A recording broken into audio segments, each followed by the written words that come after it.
Dead Poets Society holds its position as one of the greatest pieces of cinema of all time.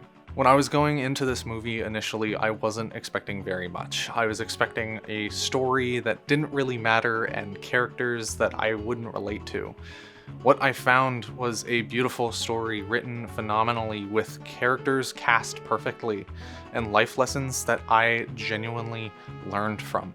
This film was made during the 1980s AIDS epidemic, and a lot of movies during this time would attempt to tackle societal issues such as sexuality or race or gender, but none of them really came close to what Dead Poets Society was able to accomplish.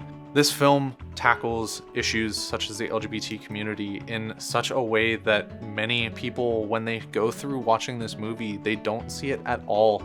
It's only on the second or third time around that they're actually able to see this kind of subtext. History is filled with people fighting for their lives on being able to live how they want to live, and this film tackles it perfectly. Dead poets were dedicated to sucking the marrow out of life. It uses the idea of resisting authority to be able to fight things such as tradition rather than an antagonist. Sure, it has characters you could identify as an antagonist, but they aren't really antagonists when you get down into it. Our protagonist goes down this foggy path towards self-clairvoyance, just as all humanity does. And the way that they tackle this idea of trying to find your way through the world is beautiful, and many people were able to relate to this on a personal level.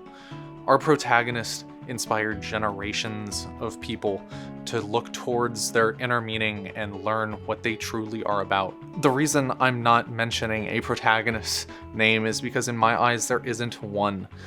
All of the characters that you see on screen, they're all protagonists in their own right.